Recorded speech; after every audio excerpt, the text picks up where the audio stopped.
Chop it down. Chop it down. Chop it down. You gon' chop it down. Chop it down. You gon'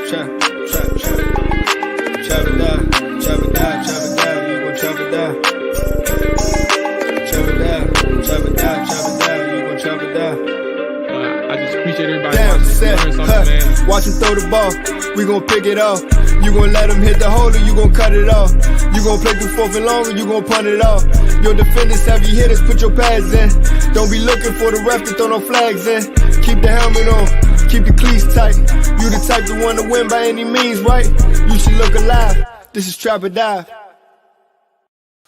Woo! Yes, sir. Yes, sir. Welcome back to another episode of the Trap or Dive podcast, provided to you by 214 Media. You know who I am. I'm your host, Mual, Head Dog Mual, Coach Mual, all that good stuff, man. And woo, we had to talk about Washington, man. We had to talk about them Commanders, dog. Let's get the administrative items out of the way. There's been a lot of news since Tuesday, right? Since we last talked, since everybody checked in. Administrative items. If you're new, make sure you hit that subscribe button. We are 19 away. And I still haven't went to social media yet and asked people to hit that subscribe button. I ain't send no tweet out. I ain't asked for no help. We're going to get this thing organically, baby. If you're listening, if you're watching, hit that subscribe button if you ain't tapped in yet. If you just checking in, hit that like button. If you are returning, we appreciate that support. Appreciate the love. More administrative items. I had more. Tomorrow, Washington Commanders morning show. See you there.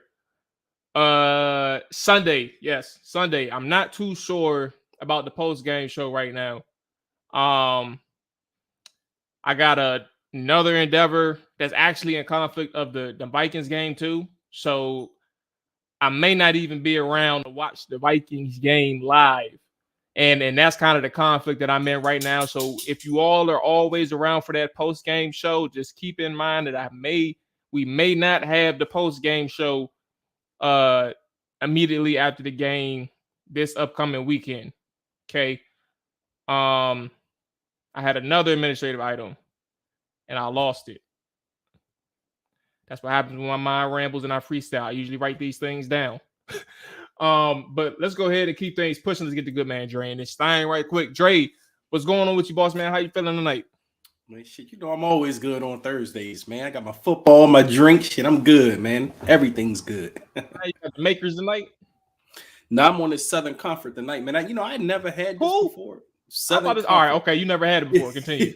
Never had it before. I just picked it up the other day. I said, you know what? Let me try it. And they got like this sweet taste to it. It's 100 proof, but that shit kind of sweet. I don't know what to think of it. 100 proof. Hey, yeah. Dre be trying. Look, when he's winding down from his work days, bro, he say, you know what? I don't even want to remember what happened this afternoon. I just want to make it to the next day. Absolutely. He said 100 proof. 100 proof. I did that recently though. But I was more on some chill shit because I know like my girl, she's the one who has the little bar at her crib. I don't have a bar, so like I restock her bar because I know I'm the only one drinking over there anyway. So I was like, you know what? Let me just go to the store and get a wine, and I got like a random ass wine. I don't even know the name of that joint, bro. Like I just said, I'm gonna go ahead and go Italy. I'm gonna go ahead and go 2018. And then figure out the rest from there. But yeah, I did the same shit, but I gotta try it again with the drink though. So it's a bourbon. Yeah, it's a bourbon. That's usually what I mess with. If it ain't bourbon, honestly, the only thing I'm probably drinking is some Tito's vodka, and that's the only vodka I drink. And you know what's crazy? Now that you said that, Tito's the only one I drink, and I just started drinking Tito's. I remember we was in Jamaica. We didn't have no more liquor. But the group that we came with had a big ass 1.75 liter of Tito's. I was like, you know what? This joint ain't that bad, especially when you mix it a little bit. That's the only joint. That's the only vodka I drink, bro. Tito's, like I said, and it's funny how like I said, I tried Grey Goose and I hated it. Couldn't stand the taste. But Tito's, you ever had Absolute? Yes, Can't stand it. All of it tastes the Terrible. same to me. Like I even had this ambassador for my job. He brought me a whole bottle of Russian vodka straight from Russia. He came from Russia. And he gave me this bottle. He was like, "Oh, this is some good vodka." Man, it was trash. Like I couldn't even drink it. It's like I said, Tito's the only one I can get down with. And it's funny because the story behind that is I was out with one of my homeboys one night. We were out drinking, having a good time. We went to this packed bar. And he knocked over this guy's drink, like this random dude. He knocked over his drink, but he didn't realize he knocked over the dude's drink. I seen it, so I was like, "Look, dude, I'll buy you a drink for my man." You know, he's "Oh, okay." I was drinking a Tito's. That's all I drink. I said, "All right, I'm gonna get you your Tito's, man." And that's how I started drinking. I tasted. I said, "Man, it's all right." Yeah, everybody say it ain't too bad. Magic on Twitch, man. What's going on with you, big dog? He said Tito's all week, bruh. Hey, man, look. I can't do it. Like during the weekdays, you gonna catch me probably sipping on some tequila. Weekends, I'm on the brown, especially if I'm going out. There ain't nothing else. Well, I take that back. I lied. I just smooth lied. I don't know why I did that. I do either tequila. It depends on what mood I'm in, but I really am 50-50 now with tequila and bourbon, or cognac. Like it really comes down to what mood I'm in, man. Especially if the night looking sweet. We on that motherfucking yak. But if I'm just trying to get through the day, you know what I'm saying, and have a little turn up, it's probably some tequila, man. So yeah, I'll drink the yak if somebody else buy it. I ain't buying the yak. Somebody else buy it. So somebody else got the yak. I sip this shit, but I ain't gonna buy it myself. Monty, what's going on with you, player? Okay, let's go ahead and transition to this mob, man. I ain't gonna lie to we can't just not talk about it since it happened after the show on Tuesday. We know what happened. Everybody know what happened at this point. Dan Snyder is on the crux of selling the team. He has hired Bank of America Securities to help facilitate a sale, whether it's for partial stake or full stake. They were very broad in their announcement, but I ain't gonna lie to you. I'm gonna just go ahead. See money, I see you, big dog. He said Brown only for the good nights. Yes. But back to Dan. I'm like, when I heard this news, first thing I thought, my very first initial thought was, dog. And I'll be playing with my friends. Like I got a sense of humor, but like I was halfway serious. Just like that's the amount of emotion that got sparked into this. Was like, bro, we going to the Super Bowl next year. That's the first thing I said to him. I was like, "Hey, we going to the goddamn Super Bowl, bro. Dan ain't here. Hey, I'm back to being a delusional fool. Like that's what I want to be with this team." And like obviously, you got to temper your expectations. Like, but my first initial thought was just pure joy. Like that was I tweeted this, like it was like a top 2 moment of my fandom, and it's a sad sight because obviously I'm 28 years old, so all I know is the Dan Snyder era, and it is what it is. Like that's just the facts behind the matter. But when you see a situation like that and understanding that he's in a place where there is nowhere else for him to go, like this is just me short describing it, or lack of, without expounding upon everything that has transpired to this point. But like he has nowhere else to go. Like you got 1,000 investigations on you. There's nobody within DC, Maryland, or Virginia that wants to work with you. The owners are starting to sour on you. One person publicly came out and told the media that, "Hey, man, I ain't really fucking with this dude. Like, I don't give a fuck. What he tell the public? Tell them what you gonna hurt my feelings? I don't care about you, bro." And if it's one person that said that, there's 30 other owners. So I'm not gonna sit here and say 30 other agree with him, but I can imagine there's plenty that feel the same way. Like there's a lot of things that goes on to this where I just knew like the walls are caving in, and for a person that puts out there, we're gonna do either a partial sale or a full sale, that's a person that's just clinging up to his last hope. Like, please God, can I get a minority owner? If I get a minority owner, this is gonna work out in my favor. But I think he is way past that point, Dre. We're in a space where he's gonna have to come to the realization that he's done in DC. You are no good in DC, and none of this that you're facilitating and that you're initiating is going to result in a person saying, "I want to work with you or work under you or be a co-owner under you." I agree 100%. I mean, we talked about this when Jim Irsay, like you said, he came out a couple of weeks ago. And I said this on Twitter. Jim Irsay wasn't a lone wolf when he went out there. I mean, best believe he didn't just go out there on a whim and just mention Dan Snyder, in the light that he had mentioned Dan Snyder. And that had to be something where they had, the owners. I mean, I don't, like you said, I don't think he had every owner in his pocket, but Jim Irsay said a couple of times he was confident they can get the 24 votes that they needed to get to vote him out, which means for him to be that confident, that had to be a running theme amongst the circles. I mean, that ESPN article that came out a couple of weeks ago, that was alluding to Jerry Jones being Dan Snyder's biggest protector for the longest time in the league. And that article said Jerry wasn't going to be able to protect him much longer. So, after Jim Irsay came out and doubled and tripled down what he said, you seen Snyder try to go on the offensive, but it was a little too late by then. Like, the wheels are in motion that they want to separate themselves from Dan at this point. He doesn't really have any more friends left in this league. I don't know if he ever had any to begin with outside of Jerry,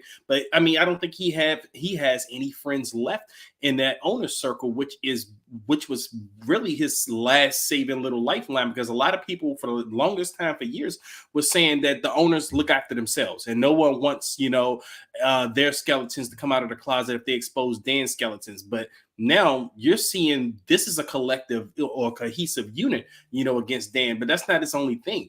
I mean, there was, I think, AJ Perez. He's I forget which source Front he office works for. sports. Yep. Yeah, Front Office Sports. He came out and said that it was a big thing for Tanya Snyder to get booed by the fans at the Green Bay game, the homecoming game. The fans booed her. And it kind of touches back to some of the things you've heard about Snyder over the years, where a lot of people just says he's just kind of oblivious to how the general or this area perceives him. He thought because, there's a couple of diehards that love him and they've embraced him at the pep rallies and things, that he's beloved here, but that doesn't represent the entire fan base. And I think he's finally starting to see, man, I'm really despised here. And it's not just me at this point. They're getting my wife now, like this at some point you gotta, and I don't know if he really has it in him. I don't know if he has that human capability. Like, he just doesn't seem like that type of personality, but you would think at some point you would be like, man, enough's enough. Like, I have to back away from this. I'm a billionaire and I can get more billions selling this team and back off. But now you're seeing all of these wills and emotions. And I don't think it was no coincidence that the report came out yesterday that he's under this time federal investigation for financial improprieties. So I think Dan's really seen that right there and was like, wait a minute. Now we really have to start looking into exploring all of our options here, because now you're talking about a damn near RICO case against Dan Snyder, and like you said, with all of these pending investigations with him, that's why when I first saw the report yesterday, I was like, there's no way in hell he gets a minority owner on his side, because who wants to tie their name, especially someone with money. This is I get that you may have some desperate people out there that that want may want some other action or whatever the case may be, but no one is that desperate where they want to tie themselves to a sinking ship. And Dan is a sinking ship. Every news story that's coming out, it's sinking him further, and it's harder and harder for him to run from it. And I think this is really it for him. I'm with you, bro. This is like, and it's so crazy because this situation with Dan is a person where it's like we all assumed that this man was going to go out swinging, like he was going to go out fighting. Like, all right, y'all going to vote me out?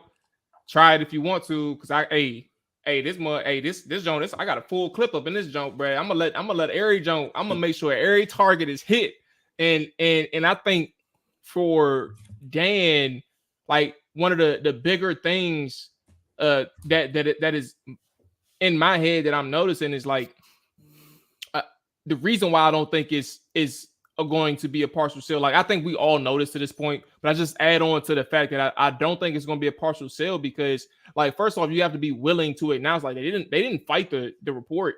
Like, they didn't fight the report. They obviously confirmed it. But then secondly, like, they weren't adamant in it. Like, this is a person who has said for recent weeks, I am not selling. Like, they didn't say like quote unquote, but they just said we aren't selling. We're not going to sell. And they said that on a couple of occasions. And then obviously over time, over recent years and in the past decade, and so we're not selling, and they don't put up that fight. They are in a situation where, you know, a person who has always been combative, whether it's from legal standpoints or messaging standpoints or public relations, and even you know, issues in house when how you handle your coaches when you don't agree with what they're doing, or when you don't handle when you handle ownerships at owners meetings with the people in Arizona, when you lose out on a bid from them who just got a new stadium, and you're mad that they don't want to go to Landover when you do have a perceived dump. Like, I love PG County, so it's hard for me to say it like that. But I mean, look, compared to other stadiums, I would go to Dallas Stadium every single week, and Washington ain't got to play. I'm gonna just go to Dallas. Like, I'm telling you, like, this place in FedEx is a problem.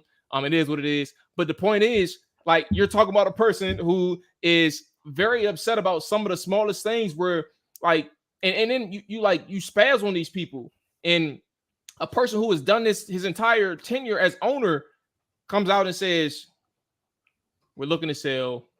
We don't have a fight. This is the exact opposite from what people anticipated from a person who has been litigious and has been very angry and petty. And even within the fan base, he's been petty and things like that. So I just think that it's just a matter of time. And I do think that because of what happened with the Broncos and how so many people lost out against the people who own Walmart, what are they, the Waltons or some shit? I don't remember what their name is. But Walmart people, I think that this can be a quicker sale. First, for two reasons. First off, because this has probably been in the works for some time now, in my opinion. For them to come out with this news at this point, I feel like this has probably been around for like a week or two, or like soft bids, like soft messages, like, hey, we're probably gonna put this thing on the market. Get your orders, get your bids in order. We'll be ready to listen. That's the first thing. And then the second thing is the people that lost out is probably already ready. Like, they've already been in a situation where the league knows them, and they have the cash on hand for the next big thing. And Washington is the next big thing. And I think they're going to be way bigger than the Broncos, perceivably. I don't know, like, the Broncos market. I'm not going to sit here and act like I do, but I would guess that Washington, where they are, the nation's capital, and how giant this market could be, it's just the next big thing. And so I think that it could be quicker than we anticipate, like quicker as in maybe closer to January and not March or April. Yeah, and you look at the Broncos timeline, I think it was, like you said, I think it was about 6 months between when they announced that they were going to sell the team to when the official sale went down. So, I mean, you looking at that, you are probably talking about this maybe a little bit quicker, but this is going to be, it's going to outvalue what the Broncos sold for sure. I mean, they valued it. I think some of them said they valued this franchise right now maybe at $5.8 million. I mean, that's including the land and the assets and everything, but he's going to get more than that. I mean, this is a bidding war. This thing is going to go into a bidding war. I mean, you already heard the names associated with it. Byron Allen, the media mogul, who did bid on the Denver Broncos, but he came up short. So he needs a couple of more investors to probably back him to, come up for this team, because this is a little different. And he actually made a guarantee that after he lost the Broncos sale, that he was going to buy the next NFL franchise. He said the next NFL franchise that becomes available, I will win that one. So it's going to be interesting because he's going to have some serious hitters against them. And you already see where they said Jay-Z and Bezos teaming up to put an offer. And it's going to be hard to beat them dudes, but it's going to be a couple of other names in the mix. That's why I say it's going to be no shortage of buyers for this franchise, man. Like, I mean, this is a sleeping giant media market that you're in. Whatever you put on this team, you're going to get your money back in tenfold. It's going to come back. Like, you saw with Dan Snyder, and he had a losing team for 23 years. He bought this franchise for $800 million, and look what it's worth now. And that's without winning. So you can just imagine with someone who thinks that they can run a successful franchise or an organization thinks they can do with a winning franchise. Being an asshole. Exactly. So he didn't have to do anything, and he was just going to, still get his return on his investment plus more. But I mean, as far as what you were saying about the fight, and I think a lot of us expected a big fight, and honestly, it could still go that route with Dan Snyder. You can't put it past him. But at this point, he's cornered. Like, it's hard for him to put up the fight that he wants to put up. Like, I mean, you know, I'm sure he would love to bring some people down with him at this point, but I don't think he wants to go where this could end up at. As I said, this is now that you have the feds involved, Dan Snyder could possibly see jail time or something. And I think that's the last thing he wants to do. And I think that's really probably the final push for him to say, yeah, I don't want to do jail time. I want to, you know, as bad as I want to fight this off, that's not what I want. And I just have to sell this team. Yeah. I'm actually looking forward to the day that the Mary Jo White investigation is released. I know a lot of people are saying, excuse me, let me clarify. There are some people, I don't want to, exaggerate this one, but there are some people who says, what if the sale is like a soft agreement or a silent agreement that, if you just sell your team and get out of our way, we'll go ahead and bury the reports and shit like that. But at this point, I think that the NFL already stated that they're going to be transparent with this one. So you can't avoid this. And I wonder if he knows something. Like, I just don't know what the smoking gun is. But I guess my point is, like, I know there's going to be several things that had caused him to sell. But I want to know, like, as time goes by, what are those things, or what were those things that made him change his mind so abruptly and freed us from this asshole who has been around since 1999. Like, I just can't wait for that point. For 30. Hey, 30 for 30. We need a little bit of RG3 in that thing, Kirk Cousins in that thing. We need the whole Mike Shanahan would love ownership. To do it. Hey, we need the whole ownership like story from 99 to 2022 or 2023. We need every that whole story under wraps. Like, Marty, bring on. This is like like the Michael Jordan joke where it was like 6 episodes or 8 episodes. Yeah. We need like 4 episodes of Dan Snyder. We don't need no one. Netflix we special. Need like 4. Bro. Hell yes, bro. We need that. Last thing, and we'll get into the game.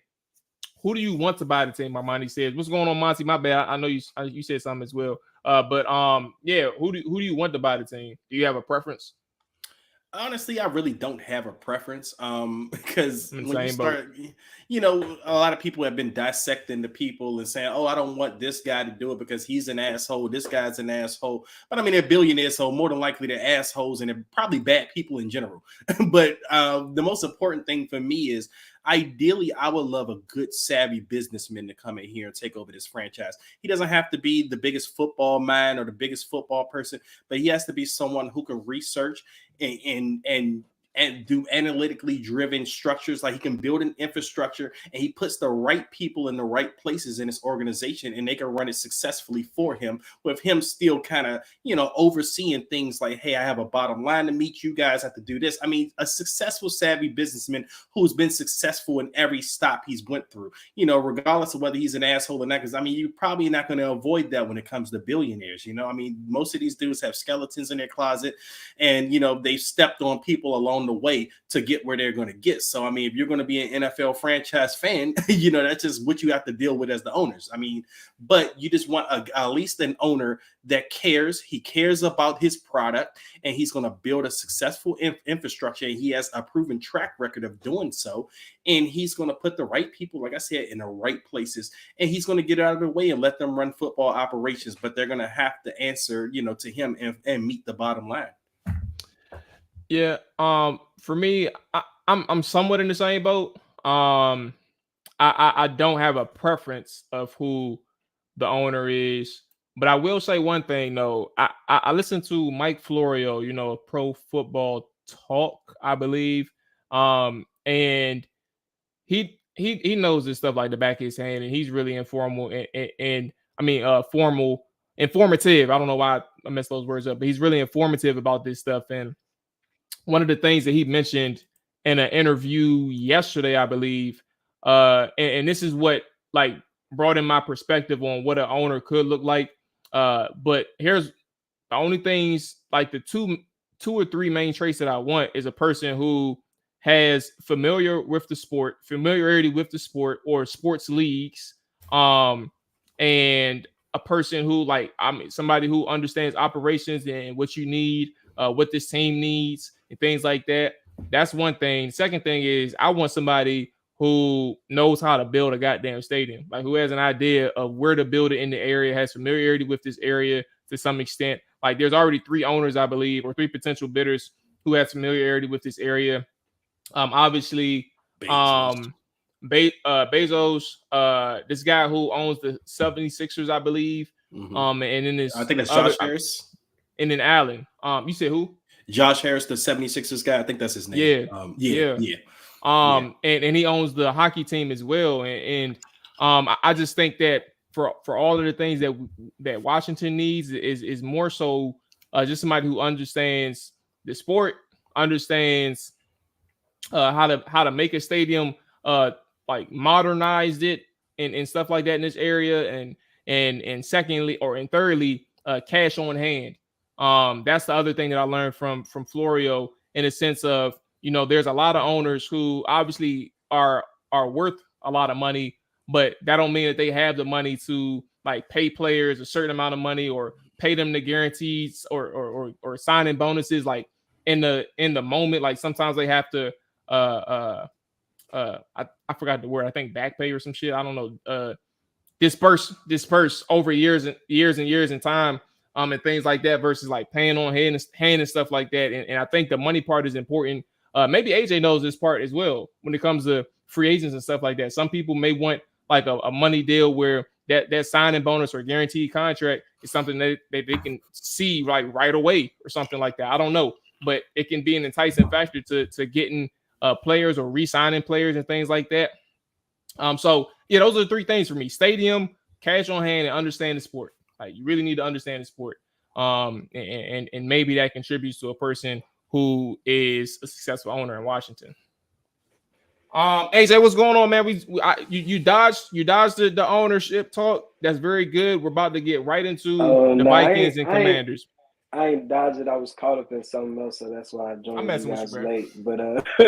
But yeah, I mean, just to touch on what you were just finishing off with, yeah, due to some of these owners buying their teams a long time ago and being passed down in families, some organizations don't have the capital to pay a guy a signing bonus immediately up front or different things. So they have to get creative. Some of those teams are the Cincinnati Bengals, which we have to watch for, especially with Joe Burrow coming up on an extension, because that could be a huge deal in him extending with Cincinnati Bengals, because most of the quarterbacks are getting their money up front. They don't have that type of capital to give a top-tier quarterback a signing bonus of what he should be getting up front. So that's going to be an interesting topic to follow. Same thing with the Raiders. But overall, I mean, I think you guys touched on some good things. I think the key thing that I would like to see Washington bring in here as far as ownership is being innovative. And when I say being innovative, not just relying on the analytical numbers of things, but also understanding the community that you're coming into. And, at a point in time, this was Chocolate City, still is Chocolate City to some extent, but a lot of things have changed around us. But, just understanding the elements of being closer to DC or being in DC per se. So I would love to see the facilities get moved from Ashburn to actually being in downtown DC, around some part, whether it be southeast, northwest, southwest, whatever the case is, because I feel like Ashburn, it's cool, but it's not a great sell to free agents. And also the facilities that they currently have is not a good sell to free agents either, or to current players, like Redskins Park or whatever you want to call it, whatever park it is, at this Commanders Park, whatever. It's outdated as hell. Like compared to the rest of the NFL teams, it is super outdated. Like it's pretty much like high school to top tier D1. Like you talk about Alabama or Oregon, that's how Redskins Park is. And they really need to update that shit immediately. But, I'm hoping that there is a partnership that happens with Jeff Bezos and Jay-Z. I think that's the best of both worlds. You got a tycoon in business overall, innovation with Amazon and different ventures. And with Jay-Z, he brings in the marketing pizzazz, also the ability for them to acquire other events outside of just, Washington football. They can possibly obtain the Super Bowl, World Cup, stadium building won't be an issue. They can get concerts, top tier concerts, and really tap into the marketing. Because I mean, Jay-Z knows all about DC from back in the day, the DMV area, even upwards to Virginia, the 757 area. Like he understands that. He's a diehard football fan, so he knows how deep this fan base is. Other than that, I think some of the names you're hearing about are just being used as marketing employees. I don't think there's a chance in hell that Byron Allen, for example, is going to be able to acquire this team. But, it's good for his persona, his brand, to get his name out there, attaching himself. I think it will really boil down to Jeff Bezos. He got the money to do whatever he wants. He got the power. I just think that, maybe this gets expedited. That's why I've asked certain questions online, because I knew the financial committee doesn't meet until March 2023. But this could really either be fast track or slow track. And the way that it could be fast track is if the dollar amount hits a certain level that can't be denied upfront by both parties, whether it be the NFL or Snyder. I mean, it doesn't really have a say-so in who he denies, but at the end of the day, he might just be wanting to get out of here before 2023, because I feel like that needs to happen in order for this team to be on the right trajectory. Because right now, you're looking at who's going to be the head coach. How are you going to acquire free agents? I'm about to say they got to fire your boy Ron. That's what you interested in. Yeah, I mean, who could you bring in here outside of like drafting a player quarterback wise? Who could you bring in here not knowing what ownership is or what's going to be, the outcome of that? Because if this story continues to linger for the rest of this year and next year, ain't no marquee free agents about to come here. You're just going to be watching another bad product team. And also coaching staff, as far as Ron Rivera, they're kind of in limbo. So that's all I'll say on it. But I'm hoping that it's a partnership with Bezos and Jay-Z. I think that could be amazing because this is a big-time market. So many people sleep on Washington, D.C. as a market sports-wise, but it's like you literally have the best of both worlds. You have people of all economic status. You have culture. You have a blend of so many different people. Then you have politics and mix and mingle with that. It's like you can't really lose having a franchise within this metro area. So, but AJ, let me ask you this, because I know you mentioned Bezos as your front runner a couple of times. Do you think Snyder would present any hurdles to Bezos because they got a legit rival? I mean, do you think Snyder would be petty enough to say, "Hey, I'd take a lesser deal than the deal with Jeff Bezos. I don't want him owning this team"? I think money talks, and at the end of the day, that's the interesting part. It really doesn't boil down to Dave Snyder solely on picking who he wants to own the team. It really boils down to the NFL and the rest of the owners in their committee who they're going to pass, because you still have to get through that financial committee to get passed, and you have to get voted on during the process. So let's say if Bezos is offering $10 billion and let's just say Josh Harris from the Sixers is offering $5 billion, it's going to be like, well, who do we have a rapport with already? That's where this key element of the partnership strategically of Bezos and Jay-Z comes in handy, because they both have been working with the NFL for years now. Rock Nation and Jay-Z with Super Bowl initiatives for Black Lives Matter. Now Bezos going in heavy with the Amazon Prime thing. He's not the CEO, so there's no conflict of interest. When it comes to that, no, he's going to have to sell off parts of Amazon or move himself. He's just the chairman. So, yeah, it works perfectly when you think about it from that aspect. And I think that's why it was important for those two individuals that we keep seeing as like the main partnerships, Jay-Z and Bezos, being mentioned, because they built that rapport with these owners and also with the league itself and Roger Goodell. There it is. Look, we got about 20 minutes to talk some Minnesota Vikings and Washington Commanders. Fellas, this is an interesting game, man. I think I said this maybe after the Bears game, if not after the Packers game, but I said that they had a chance to win the next 2 or 3 games. I don't remember when I said it. So definitely they had a chance to win against the Colts. They had a chance to win against the Minnesota Vikings. And the reason why I felt that way wasn't because I thought that the Commanders was a great team. I just thought that they were going up against the teams that weren't that strong. Regardless of what their record may suggest, so that was including the Packers, that was including the Colts, and then obviously a 6-1 team in the Minnesota Vikings. I think that there's a lot of opportunity here for Washington because it's more so of the Vikings that I really don't trust. Fellas, I'm gonna hand this to you all. What is your head at now? Now, that is no disrespect to Adam Thielen, Dalvin Cook, Justin Jefferson, Jay Jetta. That ain't no disrespect to them. But I just think that for a team who is either hot or cold in terms of like how quickly they can start or how slowly they can start in the Minnesota Vikings, that leaves a gray area and a gap for Washington to take advantage. So I'm giving the floor to you all. What are your thoughts on this matchup? Your overall thoughts, and we can kind of work the weeds after that.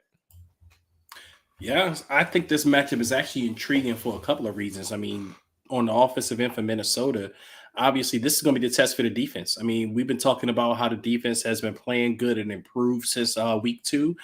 And now you're going against a couple of superstars in Justin Jefferson and Dalvin Cook. I mean, Kirk knows how to get those guys the ball. Adam Thielen, and then of course they got TJ Hawkinson. I'm not sure how much he'll play this weekend. I'm sure he'll probably be on a limited snap count.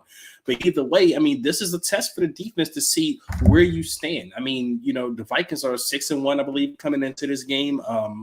They, like I said, they have a really good offense. But now it's time for you to show as a defense that, hey, we are for real. We are legit. We had a couple of bad games last year. Well, this year, we were pretty bad last year, but now we are here to show you we're settled in and we're ready to play. We are here. So that's one side of the coin I'm looking at for this game as far as intrigue-wise. Then there's the other side. Taylor Heineke's last 2 starts. 2 really good defenses. Green Bay, I think they had the number 1 pass defense in the NFL. He went up against them. I mean, he led them to a victory.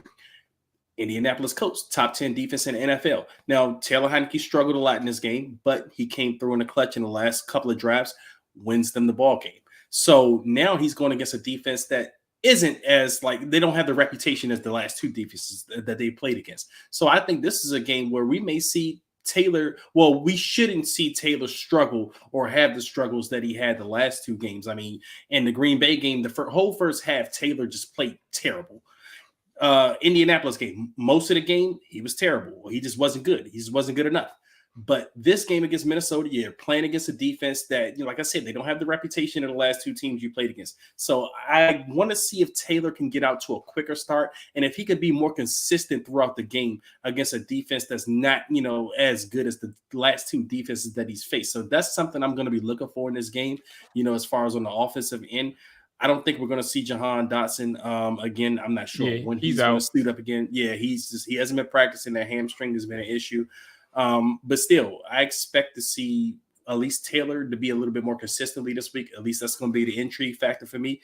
And again, on the defensive side of the football, you have to show up. Now you have to really prove that you are what you think you are. And just go ahead. You go ahead, AJ. You got it. Oh no, I was just gonna say. I mean, I think that they'll have a hell of a backing from the fan base, which could help gain them some momentum for this game. I think they're gonna be yelling "sell the team" the whole game.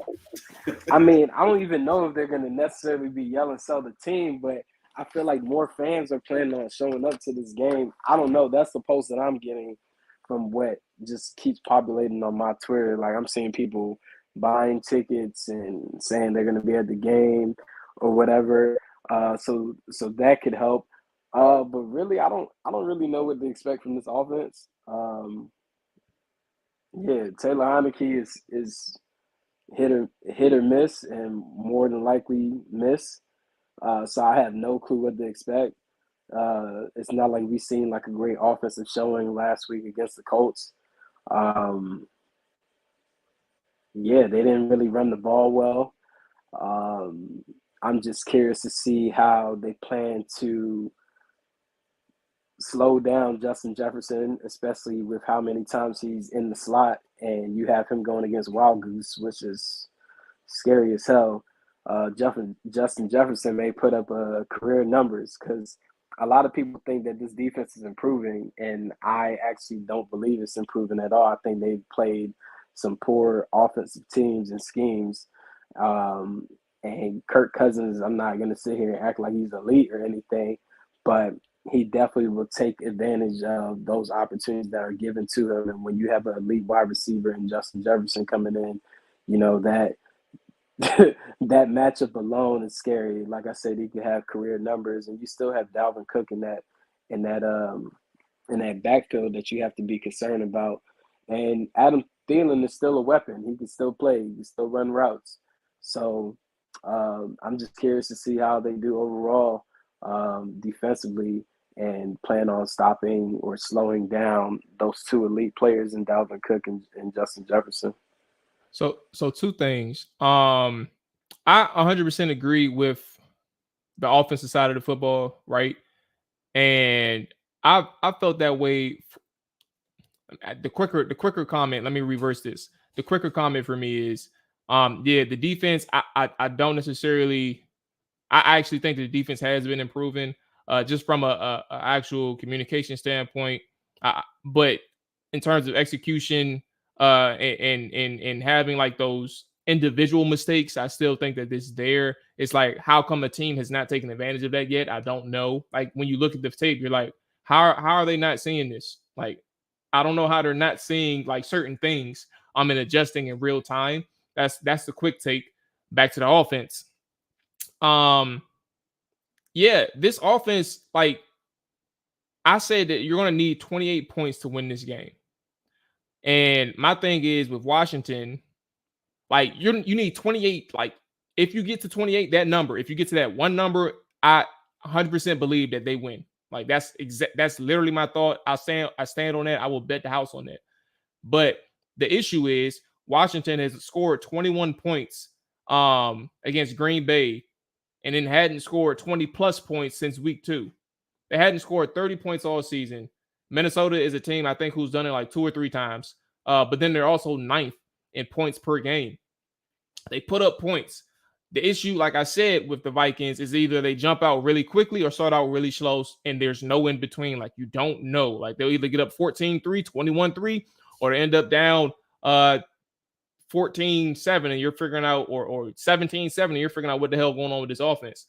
My thing is, with Washington, they're so inconsistent, and you can put a point total out there, right? Like me, I can put a point total out there. Like, if they get to 28, that's one thing. The issue is they don't do it, and they haven't done it, and they struggle in the first half of games to move the football. And there's a lot of things that goes into that, right?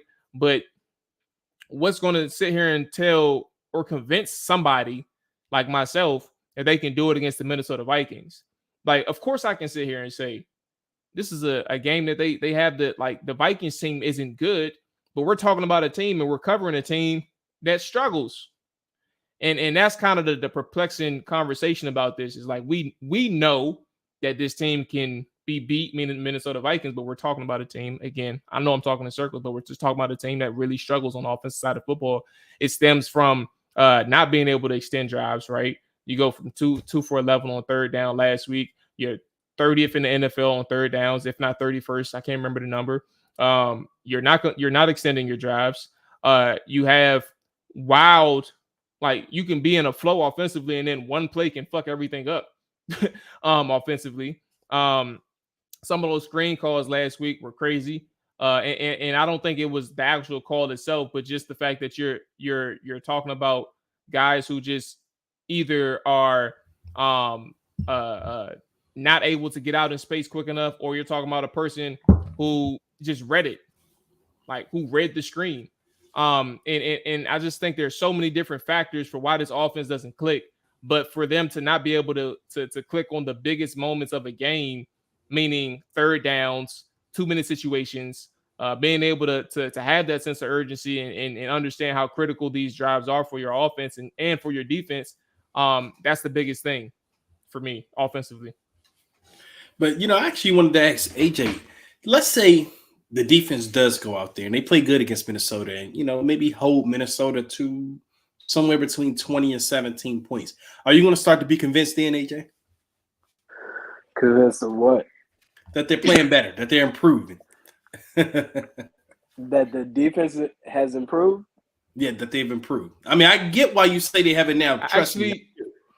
To your question, Dre, I want to, if you allow me, I'm not going to. Absolutely. Absolutely. What will it take, Dre? Allowed. I mean, AJ, what will it take for you to get convinced that this defense has actually improved versus you saying that they played who they played and that's the reason why they look good? What will it take for you to sit here and see or convince yourself that they have actually improved? I mean, when I see a dominant defense, when I see something that looks like, okay, this team literally can't pass or throw. Like when you're going against top tier talent. That's extreme though, AJ. That's an extreme. No, I mean if we take this win streak, right? They beat who? The Bears. The Bears have nobody offensively that's a threat. The Colts, they have Jonathan Taylor, who has not looked like himself, and the whole running game doesn't even exist. Who else did they beat in this? Who's the other team? I think it's a little bit more than the winning, though. I think the defense started playing better around the Eagles game, to be honest with you. Like, they didn't win the Eagles or the Cowboys game. In the second half against the Eagles, you felt like they started playing better. Well, Eagles only scored in one quarter the whole game. I think that was the second quarter. I thought Eagles went up like 20-something. Yeah, I think they scored literally. Half. Yeah, they scored 24. They scored 24 in the second quarter, and the final score was 24-8. And one of those scores, Ron Rivera wouldn't throw the damn challenge flag, and they shouldn't have scored. And I feel like the Eagles just slowed down everything that they were doing second half. But overall, I guess what I'm getting to is the way that they could prove to me that they're a dominant defense is stopping elite players. Improved. We don't want to say dominant. Improved. Okay, yeah, the question is improved. But I mean, what is? Because you don't think that they've improved at all. That's the purpose of the conversation. You said they haven't improved. I mean, for me, I still think improvement, especially when I'm looking at a third-term defensive coordinator and the same players. I need to see them be dominant. It's not like it's a bunch of new players. Like, it's pretty much the same guys that have been within the scheme with the same coordinator. I mean, yeah, you put in Wild Goose, but that's on them. That's who they decided to go bring in at slot. Like, we don't have anything to do with that. That's who they decided to bring in. The depth at D tackle, that's who they decided to bring in. So I'm trying to see a dominant defense because at the end of the day, when I'm evaluating this, it's like, am I keeping Jack Del Rio going forward, like, or not? Because it's year 3. I mean, they were the bottom of the barrel last year defensively. I think someone in the comments said that they're one of the top teams in stopping the run. I don't really know the statistics behind that, if it's fact or fiction, but I just want to see them be dominant against a top level offense, and I have not seen that. So they get the opportunity this week. That's what it be. If they can slow down Justin Jefferson and Dalvin Cook, I'll give kudos to Jack Del Rio when we get on here Sunday. You feel me? Well, but if we get on here Sunday. That. Yeah, but I don't project that. I don't see that happening in the future. But I also can't tell the future either. So we just have to wait and see Sunday. But I don't want to sit here and say improvement. I want them to go beyond just improvement. I want to see them be dominant It doesn't mean dominant on a consistent basis, but I have not seen them be dominant in over 2 years as a defense. So where are you? All right, so I just think like in my head, like I understand where. Let me just ask the question, because in my head I'm all fucked up right now.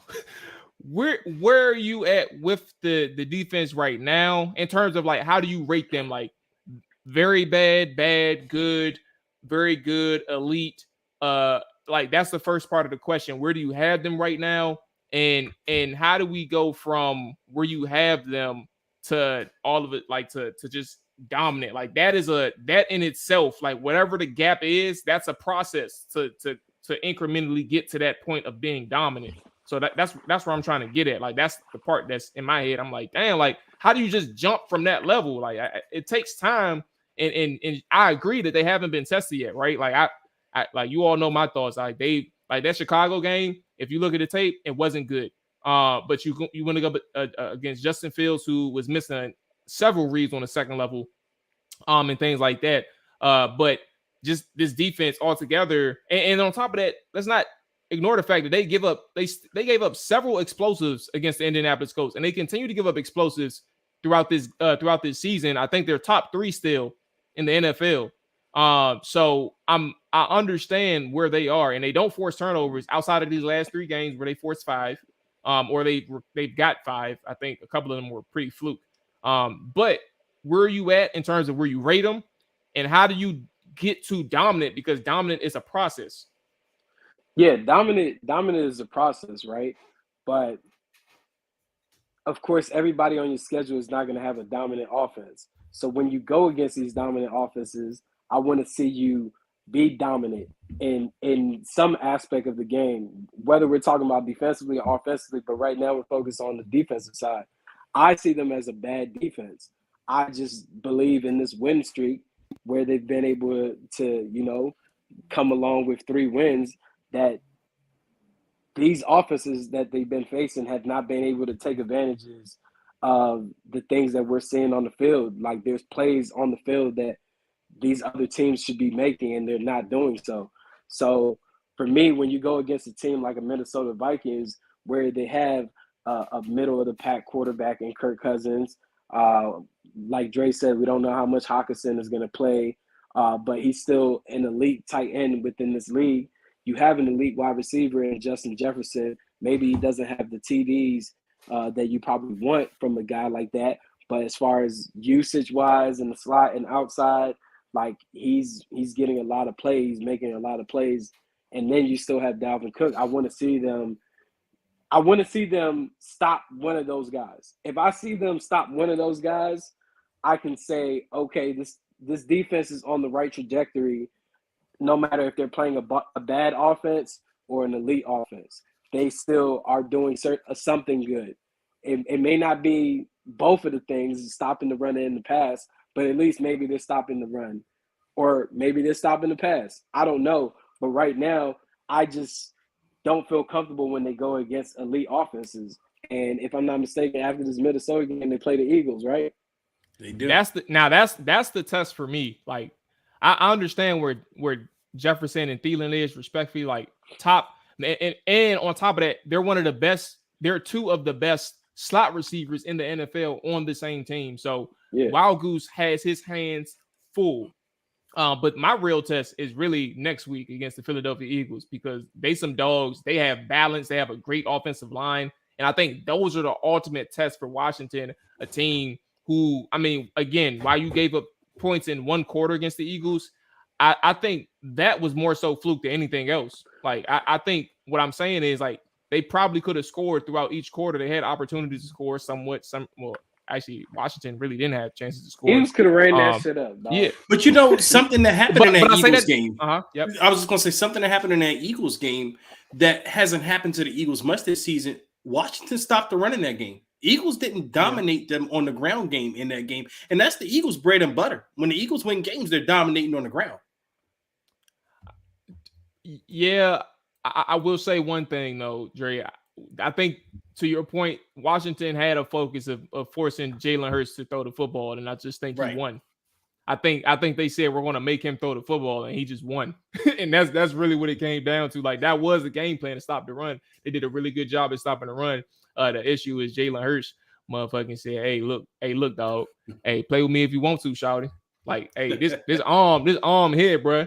But Washington, them explosive plays, exactly. One, and to your point, one that shouldn't have counted. But it is what it is. Washington right now is 18th in yards, rush yards defensively, and 19th in yards per attempt. At 19th in terms of that regard. I think so the they're not. DVOA has them higher. That's what a lot of people been. I think if that's what Magic Man is talking about, then I think so. Yeah. I do remember that conversation. Being a factor. So I'm looking at the Bear statistic. DVOA, I can pull that up, but I got to sign in, and I really don't. So Magic Man asks, who is balling? Cam Curl, John Allen, Jamin Davis, or St. Juice? You guys? No, he's saying, are they not balling? That's what he was saying. He's saying, are they not balling or something? But he was naming. Do you think they're balling? Yeah, I think they balling. I think they balling. Well, Jamin's improving. I wouldn't say he's balling, but he's improving.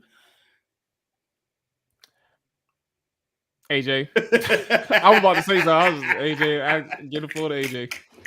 No, I'm good. The silence speaks everything. Okay. Okay, so we have here's the last thing, and I guess, oh Lord, I ain't gonna have I gotta do something at 8:00. God damn it. Okay, let's get our predictions out the way, and then let's get a MVP of the game. And for everybody that's around, again, I don't know about Sunday yet. We're trying to figure something out. I'm trying to figure something out. It's not on AJ. It's not on Dre. It's on me. I got something I got to take care of, and I may just have to just say F it and just back out of that. Figure it out anyway. But just stay tuned. If you don't see nothing in terms of post game, you know that we'll be back on Tuesday for sure. Let's get our predictions. Score. You don't have to do a score if you don't want to, but score, prediction, MVP. For me, this is tough, and the reason why it's tough is because I think the last 3 weeks I've picked us to lose and we won. So I fear that if I pick us to win, we're gonna lose. So I might just go ahead with the theme and say, hey, the Vikings are gonna win 24-20. And MVP on Washington side, I think Antonio Gibson is going to have a big game. I think he's been having some pretty good games, and I think he'll have another good game. So he'll be the best player on offense this week for Washington, I think. I'll go right quick. I'm quick with this because I had to do my prediction and stuff like that for Hog Saving, so I already know what I got to say. Again, it goes back to the offense. I said you have to have 28 points to win. The issue is I don't see Washington getting to 28 points. And that's the crux of this whole thing. I think that Minnesota probably wins this 27-21 or 27-20 type of deal. Washington falls short at home against the Minnesota Vikings, and the win streak ends. The MVP, I will say, is going to be none other than Mr. Cousins. He's gonna have himself a game, man. And I know it's not gonna be a good sight to see for a lot of people, but it's gonna be him. AJ, where you at? Yeah, man. I think Sunday is definitely going to be a solid game for Kirk Cousins.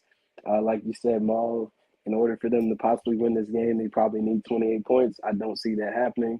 I don't see any adjustments happening from the offense to allow Taylor Heineke to probably play with more tempo. I actually see him probably getting sacked a lot. Maybe you see Sam Howell on Sunday.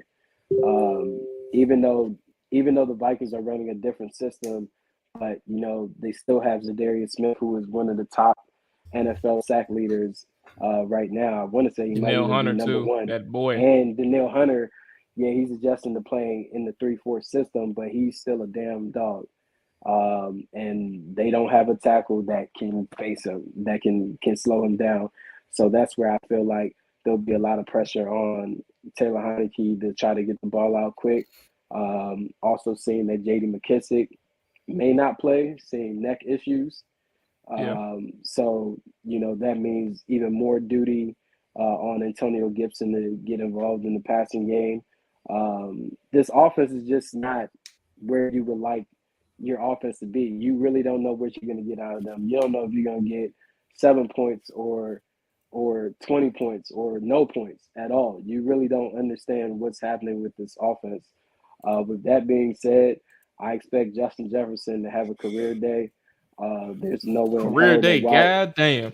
Yeah, there's no way in hell. Wild Goose struggles with below average wide receivers. So just imagine someone that's going to be primarily in the slot and motion all over the place, whether it be on the move, motioning, like it's going to be impossible for him to slow that down.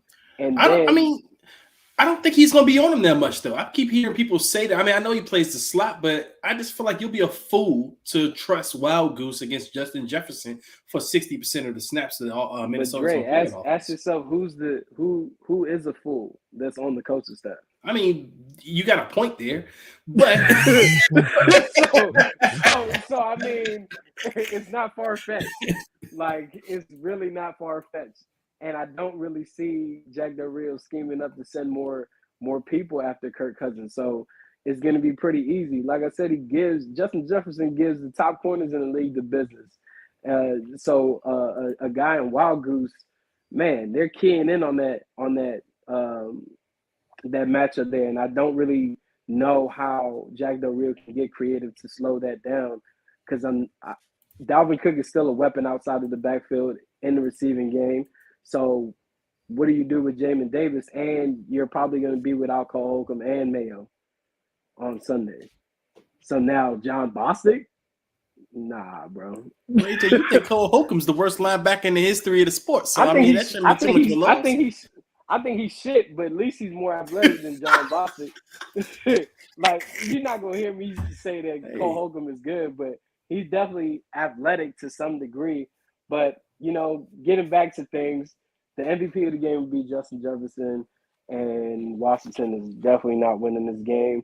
I think that the fans will have a good time. Them getting this news on Tuesday. It'll be a lot of enthused fans there in the early beginnings, but if it starts becoming ugly, it's also going to be ugly on the broadcast as you hear the chants of sell the team. Oh Lord Jesus. Hey, enjoy yourself, Magic Man. Hey, turn up for your boy, man. Have a shot or two. I don't know your age, but I'm assuming you above age. Either way, if you blackout. Tell Magic Man to stop running them scam ass Madden leagues. That's what he be doing. Oh no, it's gonna be a blackout. Oh no, we got to talk about that later. Yeah, not today. We'll get to that one day. Magic know what I'm talking about. You know what I'm talking about. Hey, but listen, I gotta get up out of here, man. Hey, fellas, y'all be safe. Enjoy y'all weekend, man. And I'm gonna tap in with you all. Everybody in the chat, y'all be safe. Enjoy y'all weekend. Morning show is tomorrow morning, 7 a.m. Y'all boys, y'all ladies. Something happened with Kyrie Irving got suspended. Okay. I'm surprised they kick him out. Yeah. Anyway, y'all enjoy y'all night, man. Y'all be safe. All that good stuff. Peace. Cool.